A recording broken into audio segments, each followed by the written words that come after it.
자, 모든 것 연구소 올랩에서 야심차게 준비한 대전 원도심 시리즈. 저희가 지난주에는 첫 번째 시간으로 대전역 주변에 대한 이야기를 나눠봤었는데요. 자, 오늘은 두 번째 시간으로 대전 시민의 소울푸드라고 할 수 있는 칼국수 또 두루치기 이야기를 준비했습니다. 근데 여러분들 어떠세요? 뭐 칼국수, 두루치기 이렇게 좀 즐겨서 드시는지 어떠세요? 네, 뭐 제가 어떤 음식이든 뭐 두루두루 좋아하긴 하는데 특히나 두루치기를 네. 즐겨 먹고 칼국수 같은 경우는 대한민국 국민들 중에서 안 좋아하는 사람들이 있나요? 다 잘 먹지 않나요? 네. 비가 내릴 때나 아니면 우중충할 때 특히 이 칼국수 생각이 간절해지거든요. 그래서 또 가는 집마다 또 비법이 다르잖아요. 그래서 사 먹는 재미도 있고. 저는 뭐 SNS에서 면 성애자라고 소문이 면 나요. 성애자. 제가 얼마 전에 그 건강검진을 받았는데 선생님이 그러시더라고요. 면하고 밥하고 술을 좀 줄이라고 얘기를 하시더라고요. 탄수화물하고 알코올이니까요. 그렇죠. 그래서 야, 이게 내장 지방이 참 큰 문제구나 그랬는데 면을 끊고 나서부터 심각한 일이 벌어져요. 네. 근면 현상. 근면 현상. 손이 막 떨리고요. 네. 눈 밑이 이렇게 초점이 잘 안 맞추고 그러면서 맞아요. 금단 현상처럼. 네, 금단 현상처럼. 아니, 밀가루 중독이라는 걸 의외로 잘 모르시는 분들 많은데 네. 웬만해선 면을 못 끊는 이유가 곡물 중에 글루탐산 성분이 가장 많아요. 감칠맛 성분이. 그래서 그 어떤 것보다도 먹고 나면은 사람이 이렇게 굉장히 뿌듯하고 기분 좋고 네. 맞아요. 감칠맛이 있다는 거는 뇌에 도파민이 돋는 거예요. 네. 그러니까 그런 음식들을 먹는 것 자체는 네. 사실 우리에게 중독성을 만들어내는데 충분하죠. 자, 이렇게 뭐 면을 좋아하시는 분들이 사실은 상당히 많아요. 쌀 소비보다 밀가루의 소비가 많다고 할 정도인데 뭐 칼국수 또 두루치기도 그렇지만 뭐 대전 시민이 아니더라도 많은 분들이 즐겨 드시는 음식이 아닐까 싶은데요. 자, 먼저 호기심 사냥꾼의 브리핑 듣고 한번 계속 이야기 나눠보도록 하겠습니다. 박찬규 씨. 네, 많은 분들이 기다리고 계시는 시간이죠. 제 딸이 가장 좋아하는 코너 창규 브리핑 그렇군요. 지금부터 시작합니다. 네. 네, 오늘의 주제 먼저 칼국수와 두루치기입니다. 대전 시민을 대상으로 설문조사를 해보니까요. 대전을 대표하는 음식이 뭐냐? 칼국수와 두루치기가 1, 2위를 차지한 만큼 대전을 대표하는 요리라고 생각을 하고 있고요. 네. 종류는 고기 칼국수, 해물 칼국수, 장 칼국수, 닭 칼국수, 들깨 칼국수, 얼큰이 칼국수 등등 다양합니다. 두루치기도 마찬가지입니다. 재료에 따라서 종류가 나뉘는데 대전에서는 두루치기 하면 두부 두루치기를 떠올립니다. 대전 지역 칼국수 전문점 수는 자그마치 600여 곳이고요. 여기에 분식집 등을 포함하면 칼국수를 판매하고 있는 점포 수가 무려 1000여 곳에 달한다는 겁니다. 대부분 칼국수 집에 가면 두루치기도 함께 맛볼 수가 있는데요. 왜냐하면 짝꿍이니까 함께 판매를 하고 있고요. 자, 이상 칼국수와 두루치기에 관련한 브리핑을 마치겠습니다. 네, 아주 맛깔나는 브리핑이었습니다. 일단 국수가 아니고요, 칼국수고요, 그리고 두루치기거든요. 그러니까 이름이 좀 재밌고 독특하다는 생각이 드는데 어떤 이름의 유래가 있나요? 사실 네. 칼국수라는 메뉴를 두고 음식을 팔기 시작한 최초는 사실 대전이에요. 그건 뭐 기록에 남아 있는 거예요. 네. 근데 칼국수를 누가 제일 먼저 써느냐고 한 기록은 없어요. 네. 그러니까 음식이라는 게 어느 날 갑자기 자, 내가 개발한 거야 시작하지는 않기 때문에 네. 그래서 좀 표현법들이 좀 다르죠. 특히나 우리처럼 한자 문화권에 있었던 경우는 한글로 쓰는 칼국수라는 표현보다는 절면, 잘라내는 절면이다라고 얘기를 많이 하는데 규곤시의방이라고 하는 조선시대 책에서 처음으로 등장을 해요. 근데 그 모양새가 지금 만드는 국수하고 아주 비슷해요. 반죽을 한 다음에 평평하게 펼치고 생지를 둘둘둘둘 말아갖고 내리 썬다라고 하면 사실 지금의 칼국수하고 모양새가 굉장히 비슷하죠. 그래서 이제 유출을 해볼 수 있는 거고 네. 실제로 칼국수라고 하는 단어를 처음 등장하게 되는 거는 1931년도 동아일보예요. 동아일보. 칼국수라고 하는 것에 대해서 묵은지를 이용해서 이렇게 맛있게 만들 수 있다라고 하는 얘기가 나오니까 사실 우리가 그렇게 뭐 오래도록 먹은 음식이라고 생각은 하는데 네. 역사가 그렇게 막 몇백 년씩 된 친구는 아니에요. 그 이유가 우리는 사실 밀농사에 좀 약했어요. 북방 한계선 이야기도 있고 뭐 기후가 잘 안 맞는다 이런 얘기들이 있는데 벼농사하고 겹쳐요. 그러니까 우리는 사실 메밀을 키워서 국수를 만들던 민족이었기 때문에 조선시대까지만 해도 그게 사실 이렇게 당겨서 이렇게 점성이 느껴질 만큼 국수를 만들어낼 수가 없다 보니까 네. 주로 압출면들을 많이 썼어요. 이렇게 누르는 거. 꾹 누르면은 네. 밑으로 이렇게 가마솥으로 뚝뚝뚝뚝 떨어지는 예, 앞면들 그렇죠. 많이 썼고 그리고 이제 익반죽해서 약간 미지근함 물러서 급히 두루루 말아서 후두두두둑 쓸었던 네. 저희 그 노란색 런닝 셔츠 입었던 아버님 세대 네. 또 할머님들이 썰어주던 바로 그 국수가 우리에게 이제 소울푸드처럼 남아있는 칼국수가 네. 아, 이렇게 말씀해 주시니까 막 먹고 싶은 생각이 어떻게 육수도 좀 끓여볼까요? 네. 확실하게 그 푸드 칼럼니스트라 가지고 네. 말씀하실 때 상당히 맛있게 말씀을 하시네요. 그러니까요. 고민을 많이 했어요. 처음 할 때는 네. 되게 이렇게 좀 아는 지식을 좀 쓰려고 하다 보니까 내가 아는 얘기를 막 썼어요. 되게 재미없더라고요. 그래서 요새는 맛을 좀 그리고 있습니다. 네, 표현이 너무 좋으시네요. 자, 그리고 두루치기 보통 우리는 이제 고기를 이용한 두루치기 많이 드셨잖아요. 근데 대전 충청에서는 두부를 이용한단 말이죠. 네네. 예. 다른 지역에서는 보기 드물어요. 사실 유래에 관해서 좀 논쟁이 있긴 해요. 네. 경상도 안동 지역에서 두루치기가 시작됐다 그러면 전라도 어르신들이 뭔 소리요 이러고 말을 하시고 그래서 사실 두루치기도 어느 쪽이 먼저 시작했느냐라고 약간 손을 들긴 좀 애매하죠. 근데 그 조리법이 남아 있어요. 안동 네. 지역 같은 경우는 지금 우리가 알고 있는 두루치기하고는 스타일이 완전히 달라요. 그래서 신랑이 신부네 집에 혼례를 마치고 가서 하루 정도 쉬는 날 가면 이제 귀한 손님 오셨다고 이제 그 두루치기를 해주는 거죠. 근데 재료가 전혀 달라요. 우리가 알고 있는 빨갛고 김치가 들어가고 돼지고기가 들어가는 건 아니고요. 호박꼬지라 그래가지고 혹시 네. 어렸을 때 호박 이렇게 길게 잘라서 말린 것들. 네네. 파도 길쭉하게 썰고요. 그 다음에 온갖 긴 재료도 심지어는 소고기도 길쭉길쭉하게 썰었어요. 그래서 결혼 생활 오래 건강하게 하라 그래서 국물을 아주 조금만 팥듯하게 만들어낸 바락 끓이고 내놓는 거였기 때문에 사실 아주 간편식인 그 전골? 초간단 전골 정도로 표현을 네. 할 수가 있겠죠. 근데 반면에 전라도 지역 같은 경우는 비계가 좀 두툼하게 붙어있는 돼지고기하고 김치가 있어야 돼요. 네. 친김치. 이 양쪽 볼이 막 시큼할 정도로 쨍한 녀석들 갖다가 네. 기름에 둘둘둘둘둘 볶다가 나중에 이제 콩나물까지 넣어줘요. 수북하게 만들어요. 그래서 스타일이 전혀 달라요. 그래서 두루치기라고 하는 건 두루 이런저런 재료들을 갖다 넣고 그래서 두루치기는. 칩니다. 결국 모든 재료들을 가져다가 이렇게 후투루 마투루 하는 것처럼 네. 두루쳤돼서 유래가 됩니다. 네, 지역마다 두루치기가 뭐 다를 수밖에 없었네요. 네. 자, 그렇다면은 칼국수는 대체 어떻게 대전 시민들의 소울푸드가 됐을까요? 자, 사진을 통해서 그 기원을 좀 찾아보고자 합니다. 사진 탐구 생활 첫 번째 사진부터 볼까요? 이 사진은 옛날 대전역 사진 아닌가요? 저 이제 대전역 사진인데 이제 대전이 이제 신흥도시로 이제 성장하는 데 있어서 네. 크게 두 가지 요인이 있습니다. 하나는 아마 저번 시간에 방송한 그 대전역, 네. 그러니까 경부선 철도가 개통되면서 이제 대전역이 설치되면서 이제 신흥도시로 이제 성장을 하기 시작하고요. 또 하나는 이제 충남도청이 대전으로 이전을 합니다. 그러니까 충남도청이 원래는 공주에 있었거든요. 네. 근데 이제 인구가 늘어나기 시작하면서 충남도청이 대전으로 이전을 합니다. 그게 이제 1932년에 이전을 하기 때문에 그 전하고 그 후하고 대전의 경과는 상당히 많은 변화가 있어요. 요거는 이제 충남도청이 대전하기 이전 전. 그러니까 대전역에서 충남도청을 바라보는 쪽 사진이죠. 그러니까 지금 네. 중앙로라고 하는 것이 상당히 좁죠. 가운데 길이 네, 저게 중앙로예요. 중앙로였어요? 네, 저게 중앙로고요. 지금 뒷사진은 요거는 이제 충남도청이 이전하고 중앙로 네네. 모습이에요. 점점 넓어지네요. 네. 넓어지죠. 도로폭이 넓어지죠. 이 사진을 보니까 선생님 네. 그 마치 한자만 조금 집어넣으면 프랑스에 있는 개선문 쪽에서 바라본 아주 넓은 넓어요 광장과 이렇게. 네, 방사형으로 그렇죠. 뻗어나가는 게 네네. 굉장히 이렇게 잘 짜여져 있는 것 같은 느낌이 그래요? 들어서 일자로 하죠. 맞습니다. 대전역이 설치될 때 지금 소위 우리가 말하는 원도심 지역 있죠. 네. 네. 여기는 우리나라 사람들이 살지 않았어요. 그러다 보니까 이제 일본인들이 들어와서 일본인들이. 살기 시작하면서 시가지들이 형성이 돼요. 네.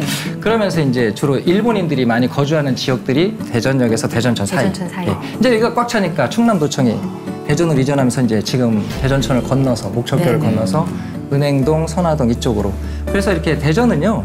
위에서 이렇게 항공사진으로 보면 밭전자 형태로 이렇게 계획된 게 네네. 금방 표시가 나요.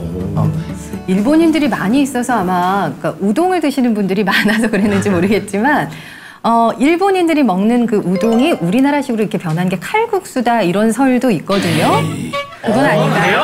그건 아니에요. 그건 아니에요. 그건 약간 붕괴할 일이야. 음식이라는 건 사람과 사람이 만나면 도가 다르던 뭐 군이 다르던 혹은 국가가 다르던 만나면 융화는 돼요. 서로 좋은 건 이제 좀 뭐 배울 서로 수도 배우게 있고, 돼 그렇죠. 있어요. 근데 네. 저는 사실 우동하고 칼국수는 전혀 길이 다르다라고 말씀드리는 건 물하고 밀가루가 들어갔다는 거 말고는 전혀 달라요. 방식이.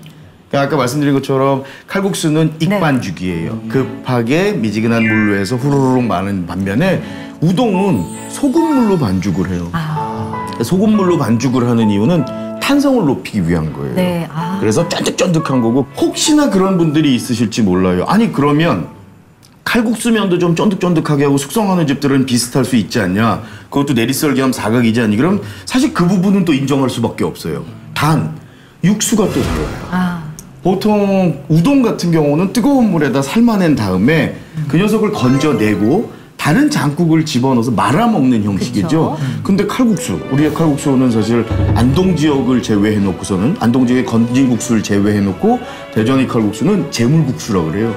지물에 같이 끓이는 거예요. 끓이죠. 그래서 멸치 육수나 다시마 육수가 버글버글 끓기 시작하면 그렇게 막 총총총총 썰어놨던 녀석들 이렇게 흩날리듯이 쫙 뿌려가지고 그게 이제 거룩하게 올라오니까 국물이 이제 영혼이 담기는 거예요. 할머니의 영혼이 담기고. 이렇게 하는데 정말 칼국수 끓이시는 것 같아요. 먹고 하죠? 잘못해서 우리 여기 한 쌍을 차려놨어야 돼요. 그래서 조금 가는 길은 다르죠. 그런 설은 없었던 걸로 우리가 정리를 좀 해야 될 것 같습니다. 자, 그러면은 칼국수에 대해서 좀 더 자세한 내용을 알아보려고요. 다음 사진을 좀 봐야 되겠는데요.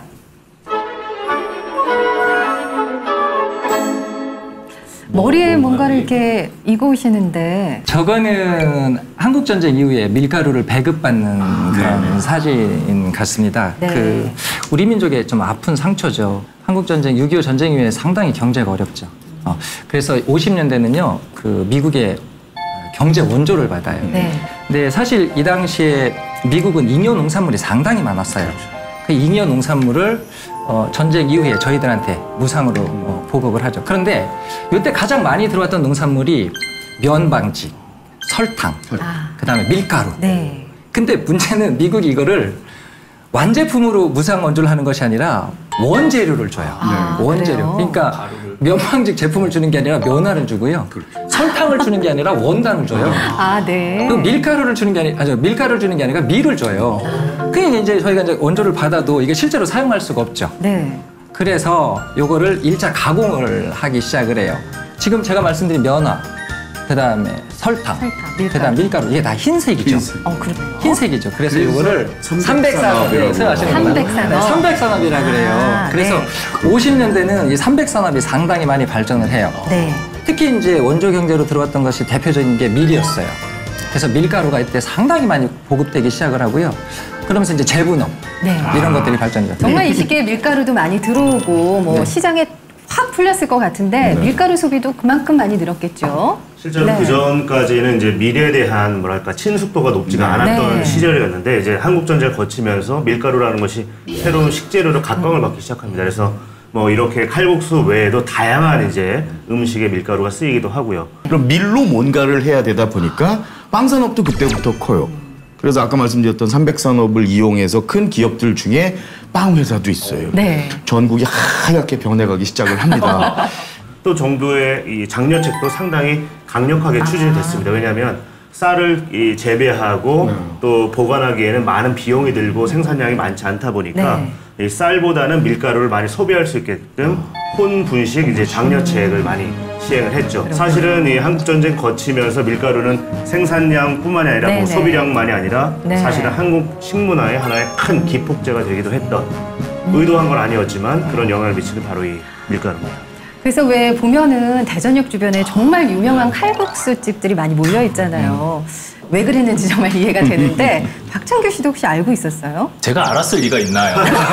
오늘 처음 듣는 얘기들이고 그래도 지난주에 저희가 대전역에서 가락국수를 먹어보고 또 유명한 빵집을 다녀왔잖아요.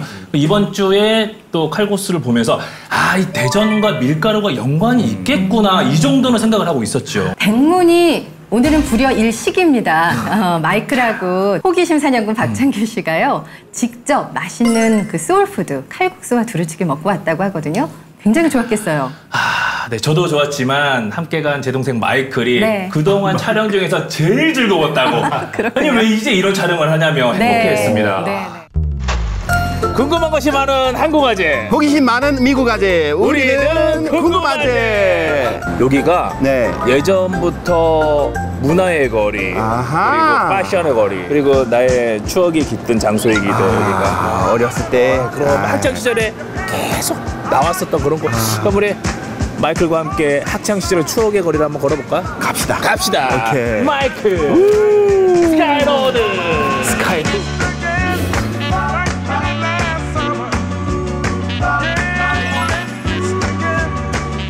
야, 근데 형은 뭐 학생 때 여기 왜 나왔어요? 아, 여기가 놀거리들이 많이 있었으니까 뭐. 사진도 찍고 뭐 그 미용실도 가고 그다음에 여기서 옷도 사고 지금도 주말 되면 여기 버스킹 공연도 하고 사람 엄청 많아 여기. 여기 이제 버스킹 공연하고 여기서. 신기한데 여기는 중점이네, 중점. 식당들도 많고. 여기는 은흥정이 거리. 은흥절이? 은흥정이. 은흥정이? 은흥이 뭐예요? 은흥이 뭔가요? 은흥이 뭔가요? 하여튼 은흥정이 거리야. 네. 교수님, 은흥이 뭔가요?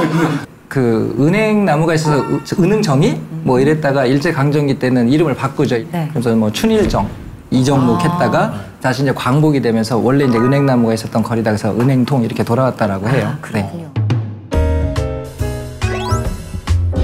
지난번에 봤던데 대전역도 여기 쭉 이어진 여기가 이제 중앙역. 여기 큰 거리네, 큰 거리. 그렇지. 여기 조금만 더 가면 천 있다. 천? 냇물.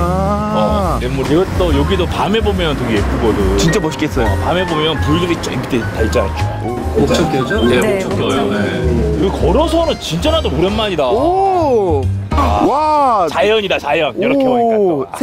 생각보다 크네요? 천이? 예. 그러니까 이런 천이 있었으니까 사람들이 여기에 또 모여 살았겠지. 근데 제가 여기서 보니까 이 조금 넓은 천이 있었다면 이 다리도 옛날부터 있었을까? 그러게. 이 목적교는 이렇게 만들어진 지는 최근이거든. 예. 예전에 만들어졌는데 또 예전에는 이 위에가 덮여 있었거든. 예. 저기 안에는 천이었는데 여기는 덮여 있었어. 그래. 그 저 목적교가 이제 처음에는 이제 1912년에 처음 만들어져요. 그러니까 지금 일본인들이 아까 그 대전천 전까지 네. 있었잖아요. 이제 건너가야 될 필요성이 제기되잖아요. 그래서 처음에는 나무로 만들었어요. 1912년 나무로 만들었는데 충남도청이 오면서 이 다리들이 이제 콘크리트 다리로 만들어져 지금처럼. 그랬다가 이제 저게 복개가 돼서 예전에 저기 중앙대파트, 그다음에 홍명상가 네. 이런 게 있다가 다시 복원된 거죠. 안에 뭐 없는 게 없었지. 여기도 많이 왔었고. 여기 전자제품도 많았고 거기에 예. 롤라장 알아? 여기 로라. 롤러스케이트. 롤러스케이트? 거기 있었어. 탁구장도 있고. 예. 그래가지고 거기서 많이 놀았지. 꼭대기에 있었거든. 예. 빰빰빰빰빰빰빰빰빰빰빰빰빰빰. 어느 학교에서 왔어? 저 옆에 여중이야. 그래? 잘 못 타요. 못 타요? 어머머머. 어떻게. 아니, 오빠가 잘 타니까 잘 탔다. 손 잡아줄게. 어이구.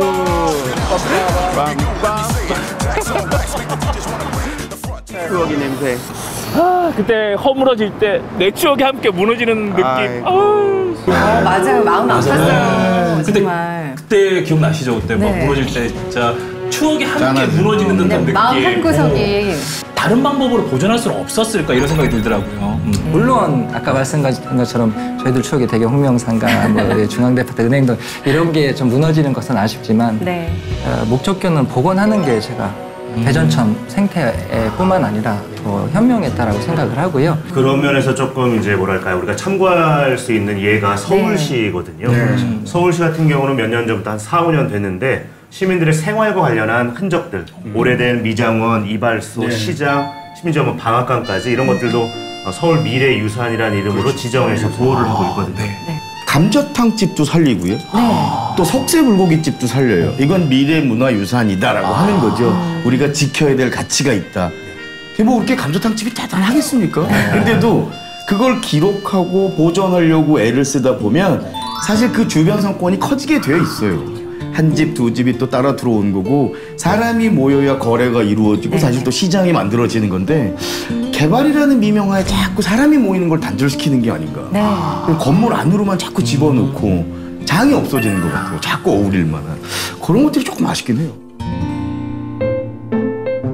근데 형, 나 배고파요. 배고프지? 네. 그래서 내가 여기로 가는 거 아니야. 오케이. 자, 일단 냄새부터 맡아봐. 한약 냄새 나는데, 한약. 그렇지. 건강 기원 한약 냄새. 여기가 한약거리인데 대전역이 바로 앞에 있잖아. 예. 전국 각지에서 한약을 사러 많이 와. 근데 알았으니까 형, 그게 중요한 게 아니라 배고파서 좀. 여기 유명한 데라니까 여기. 네, 유명해도 좀 배고픕니다. 여기도 유명한 데야. 아니, 근데 한약을 먹으면 배 부르지 않습니다. 여기 조금만 더 가면 맛집들이 있는데 네. 대전이 유명한 게 뭔 줄 알아? 칼국수는 있죠. 어떻게 칼국수 먹으러 가는 거야 지금? 알아? 여기 올라가면 칼국수 잘하는 데가 있거든. 왜 이렇게 갑자기 기분이 좋아지지? 먹을 수 있으니까. 이 냄새. 이 냄새. 가자. 갑시다.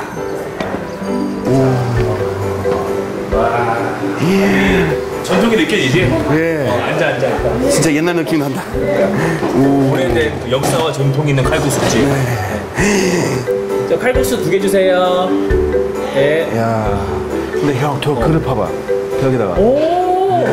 아니, 예전에는 정말 저 그릇에 적다는 정확한데요. 마인도 많이 담아줬고. 네. 저는 저 끝에서 2번째 거부터 먹었어요.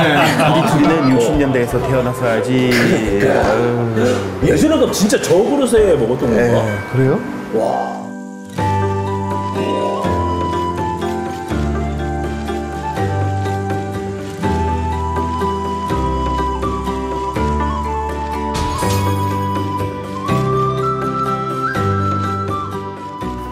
온다. 기대. 나온다.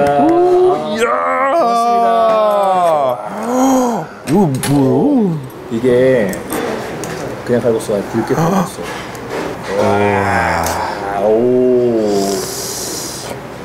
이 칼국수 면도 여러 가지고 이 국물 육수 내는 것도 여러 가지잖아. 네. 얘는 조금 작은 거로 국물부터 맛봐지. 그래요? 국물. 국물 한번 맛봐요. 네. 마이클. 국물이지. 감동적인 맛이죠. 칼국수집 가면 전날 약주를 드신 분인지 아닌 분인지를 구분할 수 있어요. 마이크를 주당들은 국물부터 탐닉을 해요. 이게 사골 뼈하고 멸치하고 들어갔대. 그래요? 뒤에 적혀 있어요. 와.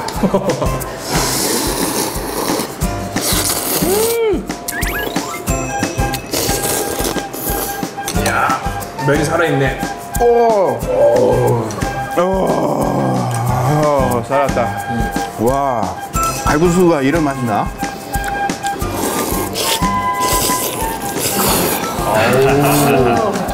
와. 아시아에서 국수는 가장 맛있게 드시는 것 같아요. 마이클도 칼국수 많이 먹어봤어? 칼국수는 많이 먹었는데 이런 맛이 나진 않았어요. 칼국수가 네. 종류가 상당히 다양하거든. 이런 칼국수도 있고 또 빨간 얼큰이 칼국수도 있고 또 국물 내는 육수들도 다양하고. 빨간 칼국수? 약간 매운 거? 매운 오. 만두통에서 김이 난 구수한 만두지는 냄새 골목에 꽉 찬 한 손에 진짜 잘 먹었어요. 대전하면 대전하면 칼국수. 이래서 대전 칼국수가 유명한 거야. 전화 받는 아줌마 바보 이번에는 위를 걷지 말고 네. 땅 아래를 걷자. 지하? 지하. 오케이. 지하. 오.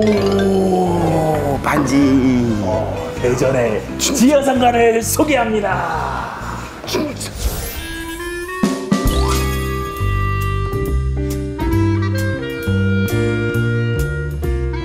야, 되게 커요. 그지? 볼 때까지 있어요. 와. 없는 게 없다니까. 옷 사러 여기 많이 왔었거든. 네. 지금도 사람들 많지만 예전엔 진짜 많았어 나름. 명물이에요, 명물. 대전 지하상가는 전 세계에서 유래를 볼 수 없어요. 네. 어떤 부분에서? 이곳 대전 분들도 잘 모르시는데 보통 지하로 내려간 거 굉장히 귀찮아들 하거든요. 네. 번거로워들 하고. 근데 사실 상가연합회에서 나름대로 약속을 했어요. 우린 쉬는 날도 에어컨을 틀자. 그래서 한 여름에도 지나가다 보면 일반적인 도로에서 차가운 바람들이 훅훅 올라오잖아요. 그래서 습관화시키는 거예요. 내려오게 만드는. 근데 그걸 잘 모르시더라고요. 그래서 아마도 기억해 보시면 되게 길고 쾌적하고 시원한 곳이라고 하는 것들을 기억하실 거예요. 한국에서의 그 지하상가 혹은 지하도의 유래 시작은 사실은 남북 갈등과 관련이 깊어요. 1968년 1월 21일 날 김신조 사태, 그리고 이틀 뒤에 푸에블로호 납치 사건, 그해 연말에 강원도 그 삼척 울진 무장공비 사건을 토대로 해서 서울 시내에 이제 방공호를 팔 필요성을 느끼게 됩니다만 그냥 방공호만 딱 파놓으면 너무 아깝잖아요. 그래서 지하 상가 개념으로 도시 안에다 파게 되는 거거든요. 마이클 그래도 걸으니까 좀 배가 꺼졌지? 예, 들어갔어요. 괜찮아요. 그럼 이제 또 들어가 볼까? 네. 여기 주변에가 또 맛집들 많고 식당도 많잖아. 봤어요. 되게 맛있는 거 많았는데. 우리가 은행동을 이곳저곳 두루두루 둘러봤으니까 예. 두루치기 한번 먹으러 가자. 고기? 그렇지. 두루치기 하면 고기를 생각하는데 그렇죠, 예. 아니라 두부 두루치기. 오. 대전은 두부로 두루치기를 만들거든. 두부 두루치기. 맛있겠어요. 마이클 한번 땀 좀 흘려 볼게요. 땀 좀 흘리러 가볼까? 네, 갑시다. 이야. 원조 40년 전통. 여기도 오. 오래된. 예. 안녕하세요. 거기 가셨군요. 네, 이 집도 유명한 집이죠.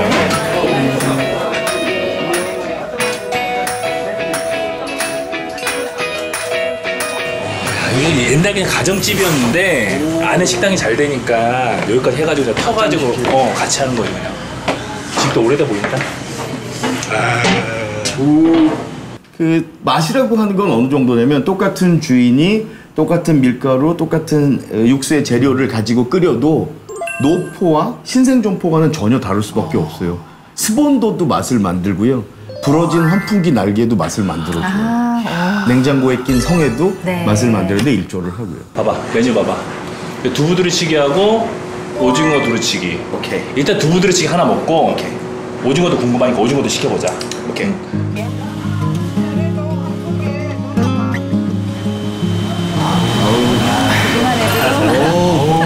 또 땀나네. 신생을 정말 잘하네요. 이게 포인트예요, 이게 포인트. 두부가 단단해지게 만드는 첫 번째 노하우. 그리고 간이 배야 되니까 저 삶을 때도 그냥 물이 아닌 거죠? 멸치 육수요. 간이 좀 돼 있는. 간이 좀 돼 있는.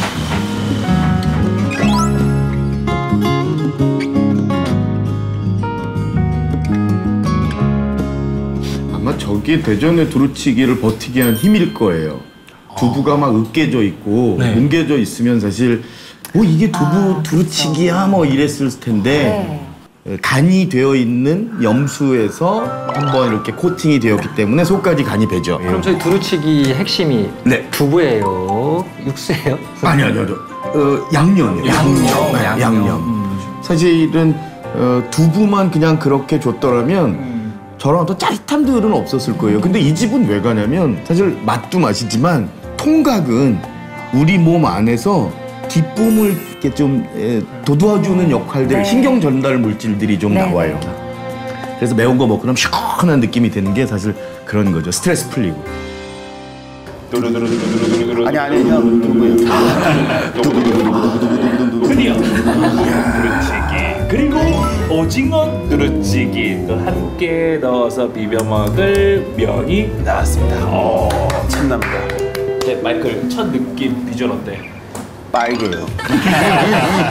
마이클 근데 매운 거 잘 먹나? 잘 먹을 수 있죠. 저의 혀에 매운 센서가 없어요. 센스가 없고. 마이클이 매운맛을 못 느낀대요. 한번 보자고요. 이 두루치기의 국물. 예. 자, 한번 맛을 봐. 양념 넣고. 센서 없어. 매운맛을 못 느껴. 잘 못 느낀다 마이클. 정말. 우리 마이클이 미각을 찾았습니다. 진짜 맛있는데 좀 매워요. 매콤하지? 이 코에서 나. 왜 재채기를 하는지 아세요? 왜요? 향이에요, 향. 향 때문에 그래요? 우리가 아는 맛의 99%는 향이에요, 향. 그래서 혀에 닿았을 때보다는 꿀꺽 삼키고 났을 때 이렇게 하는 그 호비강에서 올라오는 그 향 때문에 사실 네. 구분을 하는 거거든요. 그러니까 그게 걸려 있으면 콜록콜록 끝까지 되는 거예요. 이게 진짜 신기한 게 이게 영상을 네. 보는데도 그때 그 기분들, 그때 맛이 네. 느껴져요. 지금 막 땀이 나려고 하는데. 그 상상력을 막 보면 그걸 거울 뉴런이라 그래요. 혀 미안하다.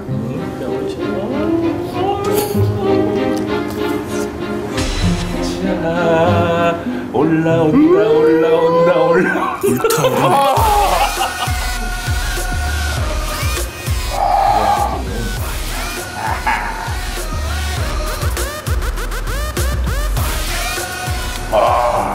나도 숟가락 한번 먹어볼까?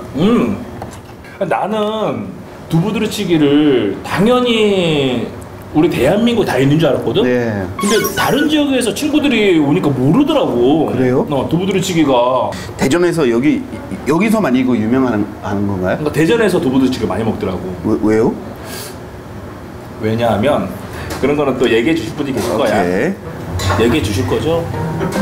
어? 왜 대전에서 두부두루치기를 많이 먹나요? 알려주세요. 요요요. 대전만 두루치기 하면 두부를 하는 두루치기가 유명하죠. 예. 전라도 쪽 같은 경우는 그래도 미항이라고 불리는 곳인데 돼지고기하고 김치하고 콩나물이 많이 들어가요. 네. 그리고 또 서울 쪽 같은 경우는 국물이 좀 자박자박한 편이고, 그리고 해안가 지방 거의 모든 곳은 해산물을 이용한 뭐 전복이라든지 소라라든지 이런 두루치기들이 서로 이제 산물들하고 굉장히 밀접한 관계가 있어요. 콩 같은 경우 이제 밀가루가 들어왔을 때는 사실은 이 대전역이 했던 것이 전국으로 밀가루가 분배되던 분기점 역할을 했던 게 대전역이다 보니까 사실 그 유통이 많이 또 되기도 했었고, 한국전쟁 이전에도 사실은 이 미호평야 있지 않습니까? 청주와 대전 사이에 이 일대에서 북쪽 지역은 콩을 사시사철 거의 그냥 콩만을 길러내는 경작하는 밭이 있지만 이 남쪽 지방은 그렇지 못하거든요. 벼농사를 짓고 그 사이사이 주변에 논두렁에 이제 콩을 심고 있는데 거기서 나오는 많은 그 콩들이 이 대전을 통해서 또 전국으로 나가기도 하고요. 그렇다 보니까 이 대전의 지역성, 지리적인 특성 이것이 많이 녹아있지 않나 하는 생각이 들어요. 그 어느 곳보다 비교적 저렴하고 헐한 가격에 원재료를 수급을 할 수 있었죠. 네.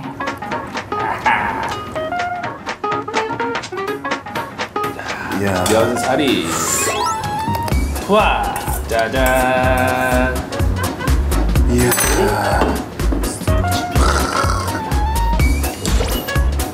그런 데도 못 쓰겠다. 아 이거 진짜 맛있어. 두부도 맛있지만 사실 또 이거를 더 좋아하는 사람들이 있어요.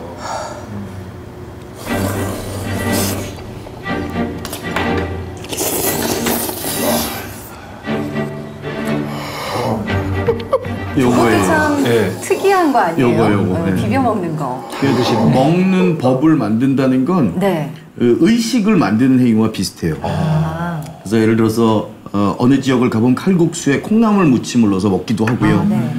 그러니까 평이한 상식적인 음식들 차원을 넘어서서 하나가 추가가 되면은 기억을 오래도록 해요. 맛은 사실 냉정히 얘기하면 저는 음식평론을 한 20년 가까이 했는데도 맛을 정확히 묘사하라 그러면 일주일 전, 보름 전 건 잘 기억 못 해요. 인간은 맛으로 기억하는 게 아니에요.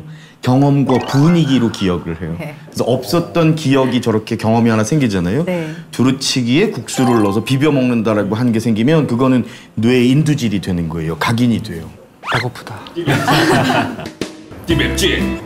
내일이면 생각난다 이게. 조금 매워. 조금. 내일이면 생각나. 내일이면. 아우, 맛도 매워?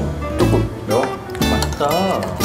맛있지? 그러니까- 나도 그렇지만 이 두부두루치기 그리고 앞서 먹었었던 칼국수가 이 맛도 있지만 함께 그때 먹었었던 추억들이 떠오르고 또 옆에 있었던 사람들, 예, 할머니 얘기 그렇죠. 있었잖아. 예. 그런 게 생각이 나. 야 이거 진짜 대전의 맛이다.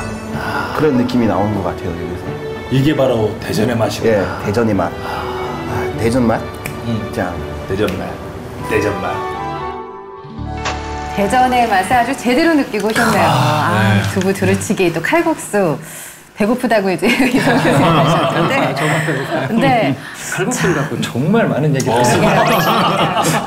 야, 저는 칼국수를 가지고 이렇게 얘기를 많이 할 수 있을까 네. 생각 많이 했었어요, 오기 전에. 네, 정말 저는 지식 탐구자들께 다양한 정말 얘기를 존경스럽습니다. 왜 각 도시마다 그 지역을 대표하는 음식이 하나씩은 있는데 우리 권 작가님은 뭐 우리나라뿐만 아니라 세계도 많이 돌아다니셔서요. 네. 아, 이 지역의 음식은 정말 독특했다. 이렇게 네. 기억에 딱 남는 게 있나요? 맛도 맛이지만 이야기가 정말 재미있고 또 깊은 곳들이 몇 군데 있었는데요. 네. 대표적으로 그 아프리카 남단의 마다가스카르 섬 네. 동쪽에 레위니옹이라는 작은 섬이 있어요. 네. 원래 무인도였다가 이제 포르투갈에 의해서 발견되고 이제 식민주의가 이제 유래된 곳인데 지금은 프랑스령입니다만 노예 산업이 아주 극심했던 데가 또 레위니옹이에요. 네. 사탕수수 노동자로 이제 많이들 노예를 데려왔는데 너무 고단하고 힘드니까 이들이 탈출을 하는 겁니다. 들어간 곳이 마파트라고 하는 아주 깊은 산골이에요. 말이 산골이 아니라 사실은 절벽으로 둘러싸인 오지 중에 오지입니다. 지금도 심지어 차도가 없어요. 그래서 1박 2일 걸어가야만 그 마을에 닿을 수 있는데 이들이 탈출해서 갈 때 갖고 간 유일한 작물이 렌틸콩이에요. 네. 우리 렌즈 모양이라고 해서 렌틸 혹은 렁띠라고 부르는데 렌즈란 뜻입니다만 그것만 가지고 이 사람들이 들어가서 자기의 삶을 일궈냈던 동네가 이 마파트인데 네. 지금은 그 음식이 렌틸콩을 그냥 죽처럼 써요. 정말 간단한 음식인데 그 자체가 너무나 깊은 역사가 있는 거죠. 그들의 삶에 대한 욕망들 그리고 어떤 자유에 대한 의지들이 있는 그런 음식인데 네. 단순하지만 그 역사성 때문에 지금 전 세계에서 그걸 먹기 위해서 또 가기도 하고요. 네. 또 대표적인 제 기억에 남는 음식이 부탄에서 먹은 돼지고기 조림이에요. 부탄은 재밌는 게 불교 국가이다 보니까 네. 살생이 금지돼 있습니다. 아, 그렇죠. 근데 어떻게 돼지고기를 먹느냐? 인도에 가서 돼지고기를 사 와요. 근데 워낙에 이제 경제 사정이 좋지 않다 보니까 냉장 보관을 하거나 밀봉해서 들어오는 게 아니라 네. 그냥 생고기 그대로 갖고 와요. 근데 그대로 갖고 오면 부패하고 썩으니까 그 지프로 이제 한번 두르고 그 사이에 소금을 다 쳐가지고 염장이 되면서 오는 거예요. 그래서 부탄에 그 높은 고지대로 올라가면 올라갈수록 네. 숙성된 고기를 만날 수 있는 네, 약간 쿰쿰한 냄새가 나면서도 네. 맛있는 여기서 이제 자연 지리를 또 읽어낼 수 있는 음식이기도 그렇군요. 하죠. 홍어 같은 막 이런 맛도 좀 있겠다. 홍어보다 더 심한 것도 있고요. 홍어보다 얕은 것도 있고 네. 이 고도가 올라가면 올라갈수록 홍어를 지나서 이제 아주 신박해지는 음식을 맛볼 수 있는데 이제 이게 부탄의 돼지고기 특성이고요. 또 네. 재밌는 게 지중해에 있는 섬 중에 코르시카라는 섬이 있는데 여기는 돼지고기가 아주 유명해요. 여기도. 근데 이 돼지는 키울 때 밤과 도토리만 먹여서 키웁니다. 우리 스페인 돼지고기 이베리코 유명하잖아요. 근데 여기는 일부러 이 도토리를 먹인 게 아니라 그걸 먹일 수밖에 없었어요. 네, 왜냐하면 유럽이긴 하지만 밀을 경작할 수 있는 농지가 없는 겁니다. 네. 아주 척박해요.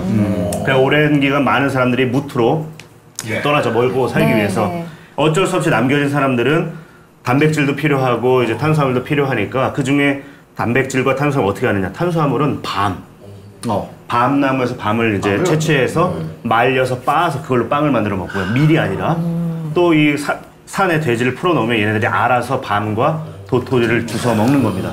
근데 그게 지금은 어쩔 수 없이 그렇게 키운 거지만 네. 그 감칠맛이 어마어마해서 네. 이베리코처럼 세계적인 아직 인기는 없어요. 생산량이 많지는 않으니까. 그러나 꼭 한번 가셔서 드셔볼 만한 게 바로 코르시카의 그 돼지고기. 코르시카. 네. 이야. 다 그 지역의 역사가 녹아 있는 거죠. 마치 이 대전의 두루치기나 아니면 칼국수. 칼국수처럼 네. 그 역사성과 지리를 무시할 수 없는 게 이 음식이 갖고 그렇군요. 있는 특징 같아요. 뭐 맛도 맛이지만 어떤 그렇죠. 역사, 또 여러 가지 분위기들. 네.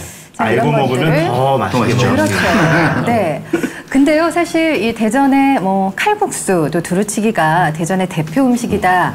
라고 이야기하기에 너무 약한 거 아니냐, 너무 평범한 거 아니냐, 뭐 이런 얘기를 하시는 분들도 많으시거든요. 저는 사실 대전의 음식 문화는 되게 그 광범위하고 되게 깊이가 있다라고 생각을 해요. 근데 네. 이제 한 가지 딱 아쉬운 건 부동산하고 굉장히 그 음식이 같이 붙어 다녀요. 부동산과 음식이요.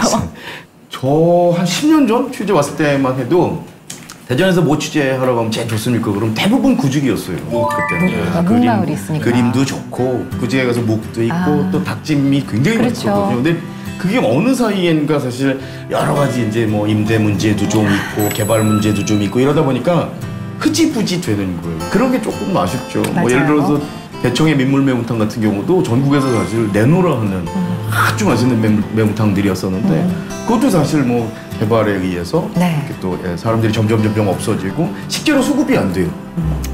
밀가루와 칼국수가 버틸 수 있었던 건 식재료가 1년 내내 변동폭이 별로 없어요. 다른 식재료에 비해서. 그러다 보니까 부가가치를 많이 높일 네. 수 있었고 저는 인식 자체를 좀 바꿔볼 필요가 있지 않나 싶어요. 사실 이탈리아의 파스타, 뭐 일본의 라멘이나 소바 같은 경우 어떻게 보면 그냥 다양한 국수의 한 종류일 뿐이에요. 칼국수도 마찬가지로 국수인데 이 자부심을 우리가 다시 들여다보면 이전과는 전혀 다른 인식이 가능해지거든요. 네. 싸구려 음식이 아니라 이 칼국수는 앞으로 정말 다채롭게 변화해 갈 거거든요. 5,000원짜리부터 5만원짜리까지 네. 정말 다채롭게 변모해 가고 네. 하면서 이 깊이 있게 더 들여다보고 개발해 나가고 또 사랑한다면 사실은 이 둘이 있어서 대전의 음식이 있다라고도 볼 수 있거든요. 그래서 인식 자체를 우리가 외부자의 시선이 아니라 우리가 우리 것을 다시 보려는 인식 전환이 일단은 필요한 게 아닌가 하는 생각도 합니다. 대전 원도심 시리즈 두 번째 시간으로 칼국수와 두루치기에 대한 이야기를 나눠보고 있는데요. 그 대흥동 그 보면은 한쪽에 칼국수 골목이 쭉 있었잖아요. 그래서 칼국수 집들이 상당히 많았었는데 거기 어떻게 많이 가보셨어요? 저는 고등학교가 바로 그 옆에 있었어요. 그래서 이제 점심시간, 저녁시간은 네. 도시락을 미리 다 먹고 주어진 시간에는 이제 나가서 이제 칼국수 먹고 네. 그렇죠. 그랬던 기억들이 있죠. 그 칼국수도 종류가 다양했거든요. 그쵸. 들깨 칼국수도 있었고 그다음에 얼큰이 칼국수, 매운 칼국수도 있었고 여러 종류의 골라 먹는 재미들이 있었죠. 네네. 경쟁 업소가 생겨야 돼요. 네. 오로지 한 집만 버티는 오래 못 가요. 경쟁을 하게 되면 이 집과 저 집이 비교를 좀 해가면서 어떤 부분들을 포인트로 들 것인가 해서 서로 경쟁 발달을 해와요. 사실 모여 있으면 또 손님들이 갔다가 맛을 비교하는 어떤 재미가 있기 때문에 그렇죠. 원조집 옆에 시조집, 시조집 해서 쫙 모여 있으면 오히려 찾아가는 손님 입장에서도 재미가 있죠. 다들 우리 집이 최고라고 이렇게 하잖아요. 그중에서 진정한 맛집을 좀 찾을 수 있는 방법이 있을까요? 저는 있다고 봐요. 왜냐면 TV를 보고 가시는 분들 또 블로그를 확인하고 가시는 분들이 돌아와서는 대부분 에이 이게 뭐야 하시거든요. 근데 그거는 접근법이 잘못된 것 같아요. 왜 접근법이 잘못되느냐, 찾을 때 기왕이면은 내 또래, 내가 소비의 주체라면 내 또래가 쓴 글을 보면 좀 이해가 빠르죠. 근데 20대 친구가 써놓은 글을 보고 50대인 제가 가서 제 혀는 산전수전, 공중전, 뭐 심리전까지 다 겪었는데 이 친구가 먹고서 맛있다고 느끼기엔 사실 쉽지 않아요. 그래서 제일 중요한 거는 네. 또래 집단. 그리고 또래 만약에 그것도 집단. 못 믿겠다. 의심이 너무 많고 그래서 나는 야 매번 당했어 그러면은 구청이나 시청 관광과 전화하시면 네. 아주 친절히 가르쳐 주세요. 그리고 저는 사실 개인적으로 취재할 때 이미 너무 노출들이 많이 되어 있어서 가끔 이제 찾아뵙는 거는 이제 계신 이제 경찰분들한테 여쭤봐요. 주로 어디 가서 드세요? 그러면은 피곤하신 분들이 입맛이 까다로워요. 많이 피곤하신 분들, 특히나 에너지 그분들이 소모가 가는 많은 곳이 분들은 맛집이군요. 입맛이 까다로워요. 그래서 그분들이 선택해 주시는 거 가면 오 이런 맛도 있었어요? 야. 라고 느끼게 되죠. 오늘 정말 꿀팁이네요, 이게. 저도 하나 여쭤볼 텐데 저 네. 이제 음식 전문가 만나시면 꼭 물어보고 싶거든요. 네. 되게 그런 속설 있잖아요. 잘 모르면 사람 많은 곳 식당으로 들어가라. 맞아요. 그런 곳에 그렇죠. 그 이제 근데 그건 사실 맛하고는 별 상관이 없고요. 심리학적으로 봤을 때는 그 좀 군중 심리와는 조금 다른 거예요. 동료 압박 같은 거예요. 예를 들어서 많은 사람이 가면 저 사람들이 선택한 걸 내가 선택하지 않았을 경우에 소외감이 있어요. 그래서 혼자 버틴다고 나는 줄 안 서는 집 갈 거야 그러고 들어가면 네. 먹는 내내 후회하는 거예요. 아, 거기 저 집 갈 걸. 그래서 아주 훌륭한 집을 선택해도 후회. 네. 그리고 아주 엉망인 집을 선택해도 후회는 어차피 하게 돼 있는데 그 후회 폭을 얼마나 줄이느냐. 그래서 많은 사람들이 가게 되면 위안을 하게 되죠. 네. 제일 중요한 거 맛은 상대적이에요. 맛은 상대적. 한 번도 먹어보지 않은 맛들을 쭉 늘어놓고 그 집 중에 가서 맛있다 맛없다는 안 되고요. 내가 본 맛의 기준 중에서 택할 수 있는 거예요. 네, 맞아요. 그래야 비교가 생기죠. 저 집보다 네네. 맛있는 거야. 거든. 맛이라는 건 사실은 지극히 주관적인 감각이잖아요. 그래서 사실 타인의 어떤 감각을 어느 정도 참존할 수 있을지언정 내 입맛에는 너무 달다 그러면 더 나은 집을 찾아갈 수 있는 말 그대로 좀 너무 여유 있는 얘기일 수도 있지만 네. 다양한 경험을 해봐야 됩니다. 사실은 같은 칼국수도 같은 집을 여러 번 갈 때와 여러 집을 한 번씩 갈 때 전혀 맛의 느낌이 다르거든요. 네. 한 집이라고 해서 늘 같은 건 아니고 그래서 여러 경험을 해보시는 것도 좀 여유 있게 네. 한번 추천드리고 싶습니다. 호기심을 좀 많이 가지시면 좋을 것 같아요. 자, 그렇게 번성했던 칼국수 골목인데 이제는 뭐 원도심에서 이렇게 신도심 쪽으로 많이 나가고 이제는 원도심의 칼국수 집들이 좀 많이 줄어든 상태거든요. 굉장히 좀 안타깝더라고요. 네, 아무래도 이제 뭐 우리나라의 고질적인 문제인데 네. 그 임대료 문제를 사실은 빼놓고 네. 얘기할 수가 없습니다. 잘 식당이 되면 좋은데 문제는 식당이 잘 되면 잘 될수록 임대료는 기하급수로 확 올라가거든요. 그래서 그 지역을 계속 지키지 못하고 결국 네. 임대 사업자는 떠나야 되다 보니까 단골들도 이제 움직여야 해서 네. 사실은 오랜 기간 역사를 갖고 가기 또 불리한 면이 없지 않아 있죠. 우리나라의 경우에. 그렇죠. 좀 지금은 원도심에 많은 식당들이 사라진 게 좀 안타깝습니다. 네, 맞습니다. 어떠세요, 권 작가님? 뭐 외국에도 뭐 재개발이다, 네. 원도심이다 이런 개념이 있나요? 단어로 치면 뭐 유럽 같은 경우는 쉽게 말해서 시타델이라고 해서 성안지구, 우리로 하면 이제 성내동, 뭐 성내마을 네. 혹은 사대문 안이라고 이제 볼 수가 있는데 네. 오랜 관청가가 있는 곳이 그 시타델 지역이에요. 근데 이곳은 기본적으로 문화직으로 이제 승격이 되면서 네. 많은 규제가 있습니다. 규제가 꼭 나쁜 것이 아니라 임대료 상승폭을 제한한다든지 혹시 이제 올리더라도 미리 이야기를 통해서 대응을 할 수 있게끔 시간여를 충분히 줌으로써 그 역사성을 지켜내는 거죠. 네. 가깝게는 일본 같은 경우 이제 조카마치라 부르는 성하지구, 성 밑에 있는 동네인데 여기도 오래된 식당, 뭐 포목점, 다양한 상점가들이 옛 모습을 지키면서 동시에 역사성 외에 네. 새로운 혁신을 해가는 과정들이 보여지는 게 또 남아있거든요. 상당한 사회적인 합의 혹은 논의가 필요한 게 사실 네. 우리나라 임대료 문제가 아닐 수 없죠, 사실. 그러네요. 자, 저희가 일제시대부터 2018년 현재까지 대전역을 중심으로 한 원도심의 모습들을 이렇게 쭉 살펴보고 있는데요. 그래서 대전을 보면은 정말 살기가 된 도시였다. 그런 생각이 자꾸 듭니다. 교수님, 그렇죠? 그렇죠. 그 일본 사람들이 살기 시작을 하면서 자기들 편의대로 이제 네. 계획 도시를 만들죠. 또 광복 이후에 또 이주민들이 많이 들어와서 네. 살기 시작을 하고 1970년대 경부고속도로, 호남고속도로가 개통이 되잖아요. 이 대전하면 이제 떠오르는 지가 교통의 중심. 네. 경상도 전라도를 잇는 사통팔달의 그렇죠. 지역이라고 그러다 보니까 이제 대전시 인구가 상당히 많이 늘어나기 시작을 네, 하죠. 네. 원도심이 포화 상태 그러니까 둔산을 개발하는데 이건 당연히 계획 도시로 옮겨가는 그렇죠. 거죠. 그리고 이제 거기가 또 차니까 이제 유성으로 가는 거고 그러면서 이렇게 계획 도시로서의 성격이 아주 짙죠. 크게 이제 대전이 근대 도시뿐만 아니라 현대사에 와서도 인구가 많이 늘어나는 원인 중에 하나라고 볼 수가 있습니다. 말씀하신 대로 정말 외지에서 사람들이 폭발적으로 증가하면서 도시 규모가 확 더 커진 것 같아요. 네, 상당히 많이 커지죠. 네. 이제 60년대, 70년대, 80년대, 90년대 보면 네. 대전의 인구 증가율이 20%에서 30%를 육박을 해요. 이게 상당히 물론 이게 네. 이제 인구 자연 증가분이 있겠죠. 당연히 자연 증가분이 있을 테지만 그 30% 지금 대전이 140만 뭐 이렇게 얘기하지 않습니까? 그러니까 60년대부터 인구가 엄청나게 폭발적이라고 하는 표현이 네, 맞죠. 네. 그러니까 20-30%씩 늘어났다는 것은 자연 증가분뿐만 아니라 이주민들이 이제 이사들 전입 인구가 많았다라는 걸 얘기를 하겠죠. 네. 지금 안타깝게 이제 세종으로 좀 많이 나가는 경향이 있지만 대전시 인구는 그렇게 많이 늘어나는 경향들이 있습니다. 맞습니다. 이 대전처럼 이렇게 짧은 시간 안에 폭발적으로 성장하고 발전한 그런 도시가 또 어디 있을까요? 우리나라 같은 경우는 일단 대전에서 호남선 연결되는 뭐 목포나 군산 같은 경우가 이제 그렇게 수탈 항구로서 이제 크게 발전한 도시였고요. 네. 또 대전과 비슷하게 즉 대전은 이제 철도 교통의 아주 중요한 그 분기점이었다면 이 해상물류의 중요한 또 이제 시작점이자 또 종착지였던 인천 제물포가 네. 제물포라는 아주 작은 포구가 지금은 대전 인구의 한 2배가 되는 거의 300만 가까이 되는 대도시로 와, 그렇군요. 인천도 성장을 하게 됐죠. 네. 근데 이런 건 우리나라만 있는 것이 아니라 사실은 가깝게 중국에도 많이 있습니다. 네. 지금 우리는 흔히 이제 상해를 큰 항구 도시로 알고 있지만 원래 중요했던 항구 도시는 닝보예요. 상해 바로 맞은편 그 양자강 남쪽에 있는 닝보였다가 이제 상해가 대신 떠오른 것이고요.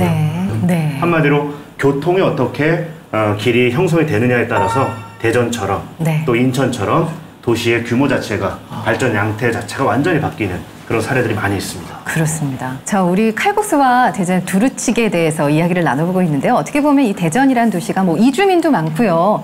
이런 음식들이 대표 음식이 될 수밖에 없었던 것 같아요. 그러니까 지역색이 너무 강한 음식이 대표 음식으로 자리 잡기에는 조금 어려운 면이 있었겠죠. 사실 유입은 많이 됐어요. 네. 유입은 많이 됐어요. 그 소위 해서 이북 음식도 그렇고 남도의 음식도 그렇고 충청도 원래 충남 지역의 전통 음식들도 있었는데 사실 이게 아시다시피 산업화가 급격하게 그리고 도시가 또 급격하게 이렇게 거대화되다 보면은 네. 사실 음식에 집중하기보다는 성장에 집중들을 좀 많이 하는 편이세요. 그래서 그냥 에너지원 정도로만 쓰지 음식에 대한 가치를 막 두지는 않아요. 만약에 그렇게 보자면 남대문 시장 같은 경우는 그리고 국제시장 같은 경우는 대전보다 훨씬 더 많은 사람들이 모였는데 왜 그곳은 칼국수와 두루치기가 남아있지 않고 오히려 보리밥이라든지 뭐 순댓국밥이라든지 이런 것들이 발달했을까 하는 사실 그 도시 구성원 전체의 네. 비율이 누가 차지하냐도 굉장히 중요한 것 같아요. 네. 침략을 많이 당한 곳일수록 자극적인 음식들을 많이 찾는 편이고요. 또 이렇게 그렇지 않고 뻗어나가는 지역일 경우, 사람이 많이 모이는 경우는 좀 음식들이 유순한 편이에요. 그래서 사람을 많이 닮아요. 그러니까 아까 말씀하셨던 자극적인 음식이 왜 대전에는 잘 되지 않을까요? 혹은 들어오기가 어렵겠죠 하는 건 지역은 맛을 만들어내고요. 네. 그 지역에서 난 산물은 사람을 키워요. 그래서 그 사람은 결국 지역의 음식을 닮을 수밖에 없어요. 네. 그러면 대전스러워지는 거예요. 그러면서 대전스럽다는 말씀은 저는 그렇게 이해합니다. 보편성. 보편성. 네. 여기도 속하지 않고 저기도 속하지 않지만 내 존재 자체가 우뚝선 그런 존재가 저는 보편성이라고 생각을 하는데 대전의 지역 특성도 그러하고 네. 칼국수도 그렇잖아요. 대전의 칼국수 유명하지만 그 면은 어느 음식에 넣어도 맞아요. 사실 기본을 하는 그렇죠. 이 칼국수라는 식재료 이 자체가 이 대전의 큰 특징 아닌가 네. 하는 생각이 듭니다.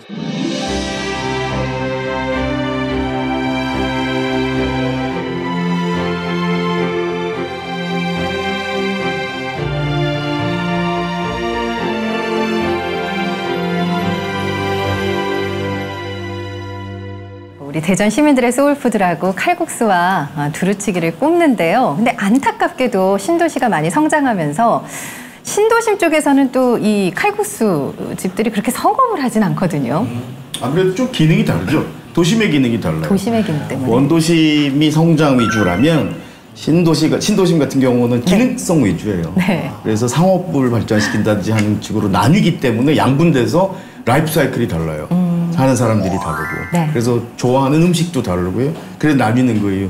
원도심에 있는 음식을 굳이 신도심까지 끌고 가서 먹어야 될 하등의 이유가 없는 거죠. 그렇죠. 새로 지어진 깔끔한 건물에서 네. 먹는 그 칼국수 맛하고 예전에 원도심에서 먹었던 그 허름한 건물에서 먹었던 칼국수 맛하고 분명히 또 차이가 전혀 다르죠. 그러니까 공기가 음식을 만들어요. 그래서 서양에서도 그렇고 유럽에서도 그렇고 미국에서도 그렇고 분위기학이라고 하는 것 자체가 굉장히 주목을 받고 있는 이유 중에 한 가지예요. 음식을 먹을 때 들리는 음악도 굉장히 중요하고요. 네. 그 아까 보셨던 이렇게 벽에 걸어놨던 그릇, 용기도 굉장히 중요한 역할을 하고 그런 거 하나하나가 결국 맛을 만들어내는 거죠. 오감으로 우리가 느껴야 되는 거네요.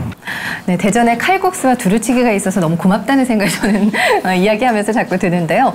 그래도 이 두 음식들이 대전의 좀 대표 음식이 되는데 좀 더 확실한 뭔가가 필요하다라는 생각도 들거든요. 우리 외식은 매니저시잖아요. 네. 그러니까 뭔가 좀 좋은 팁 같은 거 있으면 좀 알려주세요. 그 한 줄로 얘기하자면 네. 영어 써도 되나요? 그럼요. No fun, no fan이에요. 재미가 없으면 팬은 나올 수가 없어요. 저는 지금까지 대전에서 칼국수와 두루치기가 네. 고객을 확보하는데 그리고 고객을 유지하는데 애를 쓰셨다면 이제는 팬을 좀 만들었으면 좋겠어요. 축구 팬, 야구 팬처럼 팬을 만들 네. 수 있는 그래서 그 꼭 대전시에서 하는 이벤트가 아니더라도 네. 그 집에서 하는 이벤트. 그 집에서 티셔츠도 좀 팔고요. 그 집에서 양은 좀 냄비도 좀 팔고 그릇도 좀 팔고 젓가락도 좀 팔고 하는 것들이 좀 문화상품들이 개발이 되면 어떨까. 그래서 기본은 변하지 않되 거의 모든 것은 변했으면 좋겠어요. 그것도 매번 변했으면 좋겠어요. 지루해지지 않게. 네네. 재미를 더해야 될 것 같아요. 그리고 저 오늘부터는 이제 칼국수 팬 하려고요. 네. 자, 짧은 시간에 정말 압축 성장을 한 대전, 교통의 중심지, 또 과학의 도시로서 이렇게 성장 발전을 해왔는데요. 그 사이에 대전 시민들의 좀 헛헛한 마음을 아마 이 따뜻한 칼국수 한 그릇이 채워주지 않았을까 그런 생각이 듭니다. 우리 오늘 이야기 나눈 칼국수 두루치기 여러분들께는 또 어떤 의미가 있는지 정의를 좀 한마디씩 내려주시면 어떨까요? 칼국수는 특히 대전의 칼국수는 카멜레온이다. 똑같은 칼국수 면이지만 이제 끓이는 방법들도 다 다르고 먹는 방법들도 다르고요. 두루치기도 마찬가지고 각양각색의 그 맛집들이 있기 때문에 골라 먹는 재미들이 있고 오히려 대전의 칼국수와 또 두루치기가 유명해진 게 아닌가. 네. 카멜레온. 카멜레온. 사자성어로 가자 이거죠. 아, 그런 건가요? 저는 한마디로 얘기를 드리자면 대체불가. 대체불가. 대전의 두루치기와 칼국수는 대체불가. 네. 끝. 대체불가. 이성우 교수님 지금 긴장하고 계세요. 네, 사자로 네 말씀해 단어로 주셔야죠. 뭐라고 할까? 저 오늘 출연 잘못한 것 같아요. 저는 뭐 사자성어는 그렇고 네. 부담 없이 즐길 수 있는 서민 음식. 네, 저는 그렇게 정의하고 근데 싶습니다. 서민 음식으로 그렇죠. 오늘 네 글자로 가는데요. 권기봉 네 작가님. 글자인가요? 저는 대전 본질이라 생각해요. 저 하려고 했었는데. 선생님 그럼 우리가 대전이 자, 대전 본질 그러니까 네. 대전이 살아온 길을 응축한 가장 대표적인 상징물이 저는 이 칼국수와 그리고 이 두부 이 두루치기라 생각을 하고 앞으로 대전이 살아갈 네. 길도 이 속에 이미 힌트가 녹아 있다라고 생각합니다. 네. 그 보편성 곧 개방성이기도 하거든요. 네, 네. 모든 걸 품어줄 수 있는 누구에게나 함께 갈 수 있는 네. 열린 마음 이게 저는 이 칼국수와 대전 그 두부 두루치기의 특징인데 바로 대전 본질이 이 두 음식이 아닌가 생각합니다. 우리 박수 한번 쳐야 될 것 같아요. 어떤 멘트셨어요? 정말 짧게나마 이 칼국수도 두루치기가 어떻게 우리 대전 시민들의 삶 속에 녹아들었는지를 느낄 수 있는 아주 귀중한 시간이었습니다. 자, 전국민 지식력 향상 프로젝트 모든 건 연구소 올랩 대전의 원도심 시리즈 오늘 두 번째 시간으로 대전의 칼국수와 두루치기 만나보셨습니다. 오늘 준비한 소식은 여기까지고요. 다음 주 이 시간에 다시 뵙겠습니다. 고맙습니다. 고맙습니다.